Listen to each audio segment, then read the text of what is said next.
هذه الشيلة مقدمة إلى ابننا الغالي ماجد بن عبد الله بمناسبة تخرجه من جامعة الملك سعود وحصوله على شهادة البكالوريوس من كلية القانون والعلوم السياسية تخصص القانون لعام 1444 إهداء من والديك.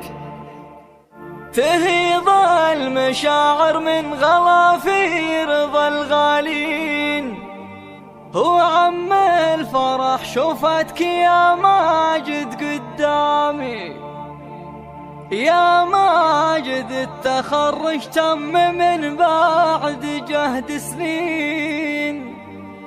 شهادة شرف تبقى على صدرك وسامي،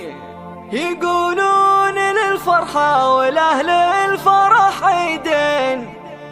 وإذا ثالث الأعياد في طيلة أيامي،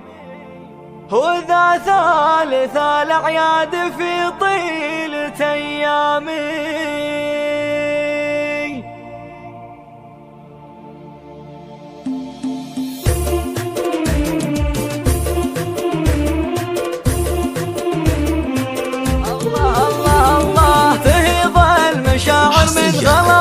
رضا الغالين وعم الفرح شوفتك يا ماجد قدام، يا ماجد التخرج تم من بعد جهد سنين، شهادة شرف تبقى على صدرك وسامي، يقولون للفرحة والأهل الفرح عيدين، وإذا ثالث الأعياد في طيلة أيامي، يا ماجد الفلك مبروك حنا لك مهنين بنيلك شهادتك وتحقيق الأحلام، يا ماجد الفلك مبروك حنا لك مهنين بنيلك شهادتك وتحقيق الأحلام، وإلهي غريبه والتفوق لك روتين عزيمة وذكاء وقوة إصرار وإقداره فيك الهداه والرزانة وفيك الزين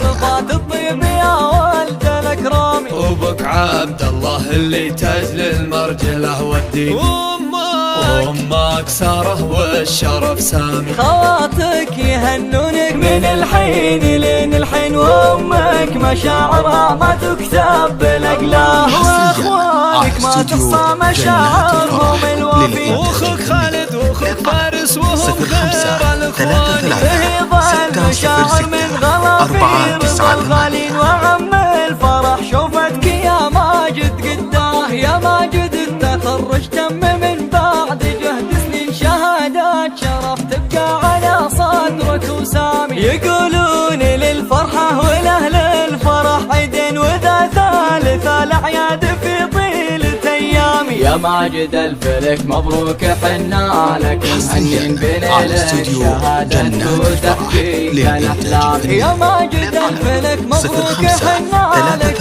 مهنين بنيلك شهادتك وتحقيق الأحلام، وإلهي غريبه والتفوق لك روتين عزيمة وذكاء وقوة إصرار وإقداره فيك الهداوة والرزانة وفيك الزين صفاتك صفات الطيب يا ولد الأكرام، وبك عبد الله اللي تاج للمرجله والدين، وأمك سارة والشرف سامي، خواتك يهنونك من الحين لين الحين، وأمك مشاعرها ما تكتب بالأقلام، وأخوانك ما تحصى مشاعرهم